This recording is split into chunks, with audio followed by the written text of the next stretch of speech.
Hello, this is Louisville Now. I'm Gary White with MetroTV, and public safety is one of Mayor Craig Greenberg's top priorities, and we're going to be speaking about that with Josh Crawford, who is the director for the Group Violence Intervention for the city of Louisville. Group violence intervention is one of the Safe Louisville priorities, correct? Correct. So thank you for being here with us, Josh. Thank you for having me. So tell us a little about group violence intervention, if you would. Yeah, so we're a collaborative approach that focuses on the gangs, groups, and juveniles driving violence in our city. And we leverage three pillars to try to reduce that violence. The first is what we refer to as the community moral voice. So this is in neighborhoods that Louisvillians think of as violent. The truth is that the overwhelming majority of residents are law-abiding citizens who are just trying to live their lives and create better lives for their kids than they had. But there's a small number of individuals that are driving violence and making life very difficult for everyone else. We leverage those majority of citizens to articulate that violence is unacceptable, that the level of violence in the neighborhood is unacceptable, and that they are in control of the neighborhood, not the small number of individuals who are driving the violence. The second component is a social service component. So for those individuals and group members who may want to leave the street lifestyle behind, may have a desire to better themselves, we have a suite of resources that are available through partner nonprofits as well as other city agencies that can help individuals get everything from various types of therapy to job training and a bunch of things in between there to try to get out of that life and better their life. And the final component is that strong arm of law enforcement. So we're very direct in that we know what these groups are doing, we know how they're driving violence, and that the violence must stop. And if that stops because there's a genuine change of heart that comes from that community moral voice, wonderful. If that stops because these individuals get into social services and better their lives, wonderful. But if neither of those things happen and the violence continues, then we leverage law enforcement partners to tamp down that violence. And what got you involved with group violence intervention? Yeah, so for the better part of the last decade, I have been working in think tanks across the country, researching and writing in both technical forms and in popular formats about group violence, gang violence in particular, public policy around criminal justice. I've had the opportunity to work with city, state, and federal leaders all over the country to craft policy and work on policy to reduce this kind of violence. And Louisville's my home, and so the opportunity to do that here in a way that's a bit more intimate, that is more directly related to my everyday life, was an opportunity I couldn't pass up. And you moved to Louisville in 2016, did you say? That's correct. Okay. And you have been involved in this type of work since then with some other projects locally here in Louisville, correct? Yeah, absolutely. So through the role at various think tanks, I've had the opportunity to work with policymakers on legislation at the state and city and again, federal level, but locally have been on the board of 2X Game Changers, served as chairman for a period of time, and remain on that board. And we work directly with the kids who are impacted by this violence on a day-to-day basis. People think of violent crime victimization in a very narrow sense. They think of whomever is the literal victim of a crime. Sometimes we go as far as to think of victims as the people who are in an immediate household or a person who lost a loved one to violence. And those are appropriate ways to think about victims.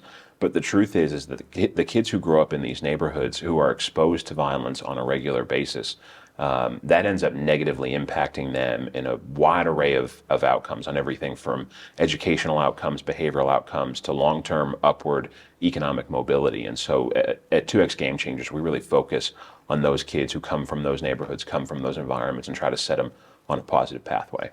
Right. So what are some of your goals for group violence intervention here with the city? Look, the way that my tenure in this role can and should be judged is whether we drive down shootings and homicides. That is goal number one. This is a city that has seen a pretty substantial increase in those in the last decade. We're headed in a positive direction, have been headed in a positive direction for about a year and a half now. We want to continue that momentum, build on it, and drive down those homicides and those non-fatal shootings even more. But what we really want to do is reach the people that we need to reach the groups that we need to reach, deliver those three-prong message, and then make good on those messages. If it's the law enforcement component that we need to make good on, we need to make sure that we're making good on that. If it's the social service component, we need to make sure we're making good on that. And so the neighborhoods of Louisville belong to the people of Louisville, not the very small number of individuals and groups that cause chaos and sow violence in these neighborhoods. And last week we were at Feed Louisville here in Louisville, which I know works with the department there on lots of different programs also. So that's part of the community outreach, because it is something that the community has to get invested and involved in to make this work. Is that correct? No, absolutely. In place-based criminology, there's this concept of sort of community and the ability of the community to take ownership of the community. And in neighborhoods that don't deal with high rates of violence, you have sort of this interdependence of neighborhoods. You have neighbors who are looking out for neighbors and neighbors who protect and establish the social norms of those neighborhoods. In neighborhoods that do deal with high rates of violence, you're less likely to see those things, not because people don't have those desires, not because people don't want those things, not because people don't try to achieve those things, but it's remarkably difficult to achieve those things in an environment in which violence is more common. And so our role is to tamp down that violence so that the community can reestablish itself as the dominant force. And it's group violence intervention, but you're mentioning that you deal with gangs as well. Is there a difference when you're dealing with groups, gangs, or is that kind of synonymous? Yeah, so a gang has a statutory definition attached to it. It has academic definitions attached to it. It also elicits a particular image in people's heads. They think of large hierarchical groups that hold themselves out with a particular name, perhaps particular colors, particular symbols, those kinds of things. That is absolutely part of what we deal with, but we also deal with what we would call cliques or crews. These are smaller, less hierarchical. Sometimes they're referred to as hybrid gangs. There's less loyalty, there's less familial longevity, those kinds of things, but they're all what we refer to as street groups. And so group is sort of a catch-all term for everything from highly structured and hierarchical gangs to cliques and crews that are less structured and hierarchical. And as we mentioned, Mayor Craig Greenberg is working on his Safe Louisville program. This is part of that initiative to make sure that is a success. If people want some more information, how can they find that? Yeah, so our website has a good bit of that information. We're also going to be revamping a lot of that with even more information. A big part of my priority in coming on as director is more robust collaboration, as well as more robust data collection and dissemination. We obviously can't disseminate law enforcement sensitive information, but in aggregate forms and de-identified ways, we want to share with the public exactly what we're doing. Great. Again, I'm talking with Josh Crawford, who is the new director for group violence intervention here with the city. Thank you for talking with us. Thank you. And we'll be back more here on Louisville Now. We're going to be talking about the suicide study that was done for the city. Stay with us on Louisville Now.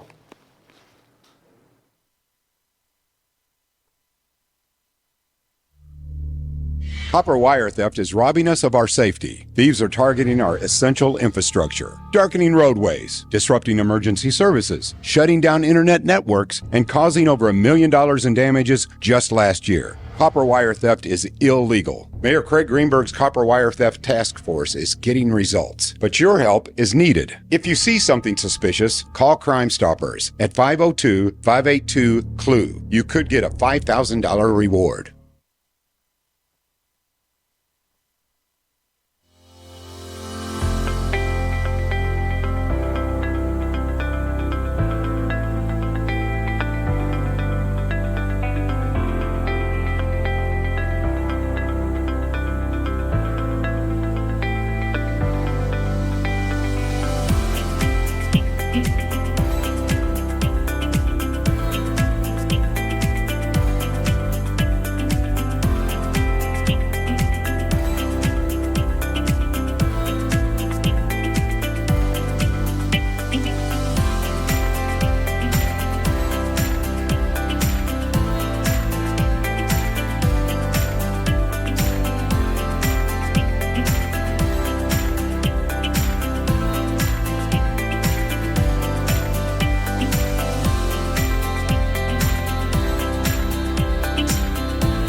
Welcome back to Louisville Now. Now I'm joined by Lakeisha Gardner, who is a suicide prevention coordinator with the Louisville Metro Public Health and Wellness. Thank you for being here. Thank you for having me. And we're going to talk about a recent suicide fatality study that was done by the city. Can you tell us a little about this study? Sure. In 2022, our local health department, the Louisville Metro Department of Public Health and Wellness, received American Rescue Plan funding, or ARP funding. And with this funding, we were able to develop the Jefferson County Suicide Fatality Review Work Group. This work group is comprised of professionals from various sectors across the community, from behavioral health, from higher education, public health, of course. And what we do is come together, review data on local suicides, identify trends or patterns in that data, and then develop recommendations. What has been critical to this work has been our health department's partnership with the Jefferson County Coroner's Office, and we are very grateful for that partnership. And because of this partnership, we were able to develop this report. So what were some of the trends and information that you discovered? Yes, so one of the key trends that was identified in this data from 2019 to 2023 is the number of men that were disproportionately impacted by suicide. In fact, nearly 80% of suicide decedents were men from 2020 to 2023. Also, firearms were common in over half of deaths by suicide. Occupation was interesting as well. Our construction and extraction industry was disproportionately impacted. We also saw that there were significant increases in our diverse populations. In fact, our African American population and our Latinx population experienced significant increases from 2019 to 2022. Another key pattern that we identified was a significant number of cases of suicide deaths in which a person was present either immediately before the person died by suicide or immediately after the death by suicide. So what can the community get out of all this information? What can they be doing? It is our hope that with this data, community partners will be able to take this information and synthesize it with their ongoing efforts. We want for this to be a community-based approach to suicide prevention. What we know is that trainings such as QPR, question, persuade, refer, gatekeeper trainings are critical in this prevention. And we know that if we give that information to community, people are more likely to identify risk and warning signs. So this study was done around the time primarily of COVID impact, correct? What you're talking about. So one of the things I found very interesting when I was looking at the press release and the information was the person present. Yes. With that was about 32% or something like that, I feel, correct? Now, as I'm thinking about it, I wonder if the fact that people were home and together could have been a factor on that as well. So now that you have this information, will the health department develop strategies for prevention out of that? Is that the purpose of the study as well? Our purpose is to develop the recommendations listed in the report. Key to those recommendations, as I've just mentioned, were the trainings. We know that ensuring that people have trainings that are available to prevent suicide is key, but also we want to make sure that those trainings are culturally informed. As I mentioned, we've seen significant increases in our Latinx and African American population. So we want to be sure that these trainings offer a culturally informed lens that lends people the guidance and information that they need. Also, we want to focus on resources that are currently available. We want to encourage people to contact 98, our National Suicide and Crisis Lifeline, if they or someone else that they feel are in need of support or just need someone to talk to. And was age a factor in this as well? Was there any information on the age of the individuals with suicide? Ages varied depending on gender and the identity, racial or ethnic identity of the decedents. However, we did see some critical areas where we can address ages of decedents as well. Absolutely. And you did mention the sex of the individual as well, and I think I was reading that it went from 67 to about 80% of the individuals with suicide. So it's something that we definitely need to get more information out there for and prevention on for it. And I know the health department is working on that. We appreciate the study. Are there plans for doing another study in the future? The Jefferson County Suicide Fatality Review Work Group will continue this work. We will continue to review data on local deaths by suicide. We will continue to develop recommendations that can be embraced by the community so that the community can synthesize this information with their ongoing efforts. And we'll continue to share this information with the public so that people know exactly what the landscape of suicide looks like in our local community. Again, thank you very much. I've been talking with Lakeisha Gardner, who is the Suicide Prevention Coordinator with Louisville Metro Health Department of Public Health and Wellness. So thank you very much. We're going to be back here on Louisville Now. We're going to be celebrating Hispanic Heritage Month, and we'll have somebody here with the Louisville Hispanic Chamber of Commerce. Stay with us.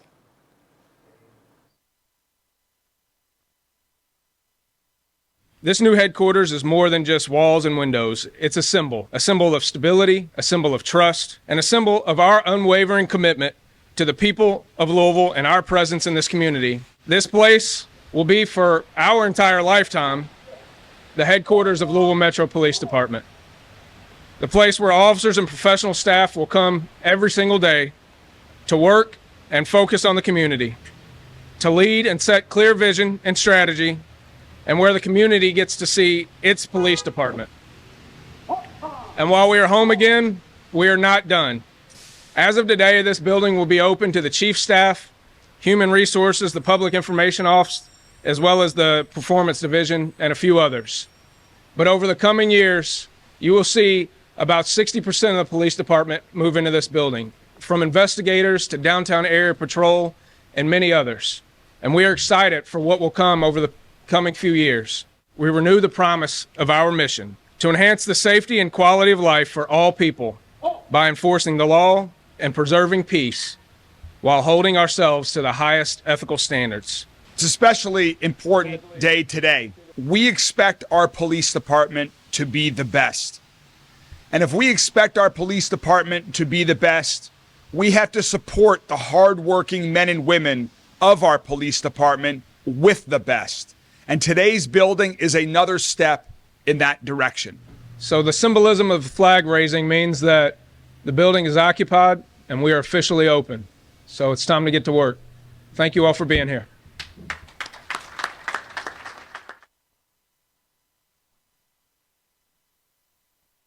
Corey Michael Crow, his nickname was Ace, very confident, very self-determined, and he loved people. He was found in a car. We believe it may have been the company that he kept or somebody that he trusted that maybe he should not have trusted. He's just a missing piece to my puzzle. Just one piece of the puzzle missing. The puzzle's not the same. One bad choice could change your life forever.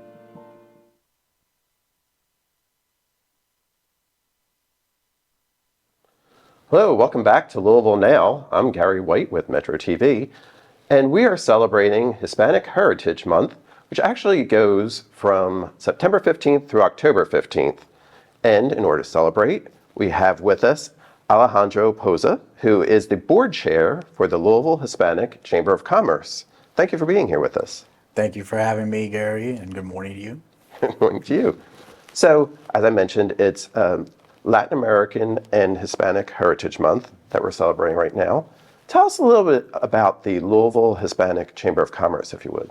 Sure. So we are the longest standing Chamber of Commerce here in our region, the longest standing Hispanic Chamber of Commerce here in our region. We were formed in 2014. We have 3 pillars. There was our network, education, and advocacy. Network is pretty straightforward. You know, it's a space to network.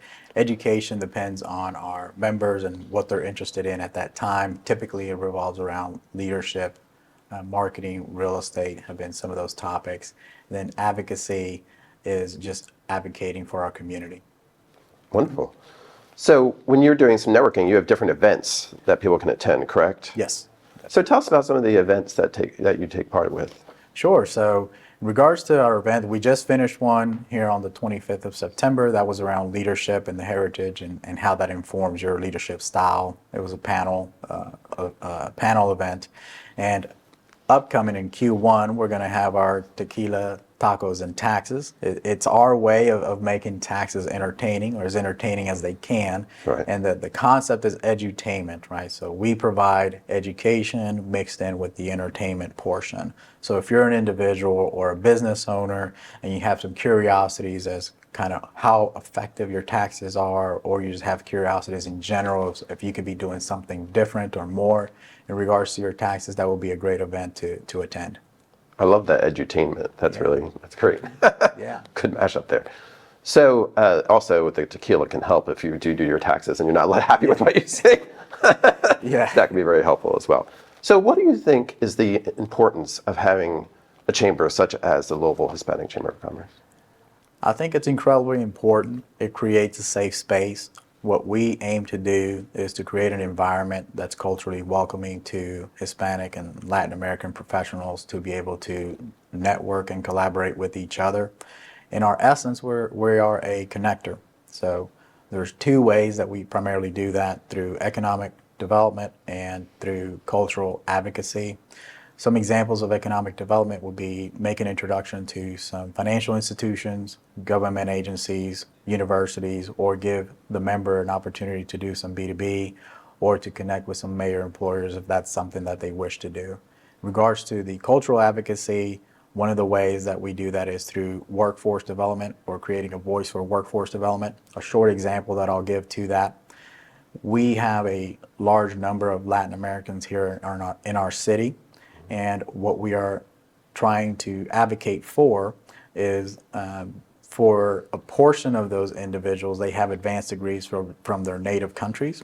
And one of the things that we could do better with our business owners and as a city is to try to figure out ways that we can create recertification programs so that the individual works a bit closer to what they were back in their native country.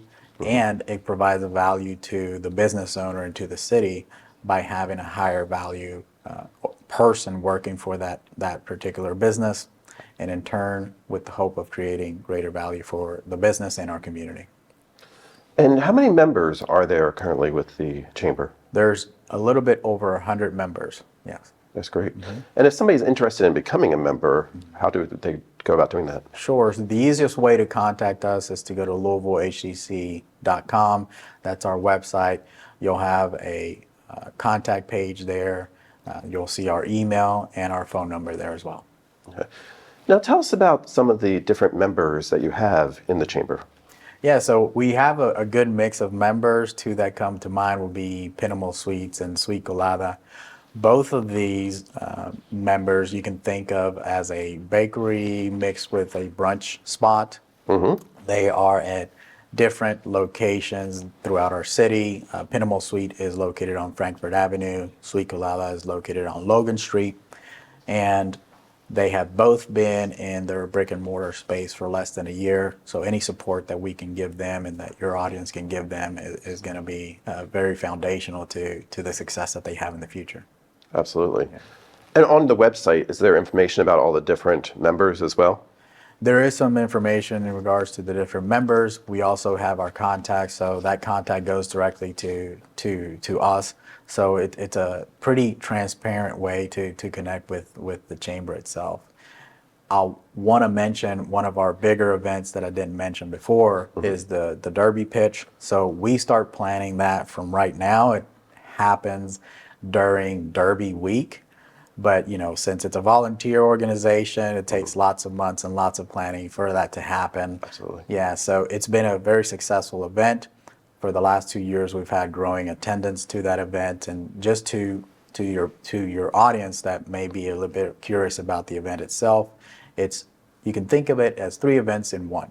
The first hours are workshops, so anything that the topics that the members want to learn about or the audience has said they want to learn about, we try to include it in that particular event itself. After the workshop, we do give some time for networking, so you can network with the people in the room and also the panelists or the workshop individual that gave the actual workshop. And then lastly, you get to hear from 3 local entrepreneurs and 3 national entrepreneurs. So okay. Yeah. And they are actually pitching ideas. Yes, they're That's the pitching. idea. They're pitching ideas. They're pitching their businesses. So it's a great opportunity to hear about some of the opportunities that we have here locally, and also some opportunities that are tied to the Latin American community on a national level. So if you're an investor, someone from corporate, or you're just someone that likes business and likes networking and collaborating with your community, that would be a great event for you to attend. Great. Now, do you have to be a business owner in order to become a member of the Chamber of Commerce? No, so that's a great point. So we have student memberships, individual memberships, and then corporate memberships, and small business will fall into that too. So anyone that would like to connect with the Louisville Hispanic Chamber of Commerce, we are open to those connections. And as I mentioned, you're chairman of the board for the Louisville Hispanic Chamber of Commerce. So how has the chamber helped you? So for me, in my actual job, I work as in community development outreach. So it has been very helpful to expand my network. It has been very helpful to provide me with leadership opportunities, but also to be an advocate for our community. Just be more aware of what is our city trying to do, be more aware of how can we help our nonprofits and our schools, and then how can we help our community overall. So. Fantastic. Again, I'm talking with Alejandro Pousa, who is the board chair for the Louisville Hispanic Chamber of Commerce. We're celebrating Hispanic Heritage Month, but you can support the Chamber of Commerce all year long. They have some great events. Go to their website, find out more. Tell us one more time where they can do that. LouisvilleHCC.com. Wonderful. And this has been a Louisville Now. Thank you for being here. We'll be back with more in the future here on Louisville Now. Thank you.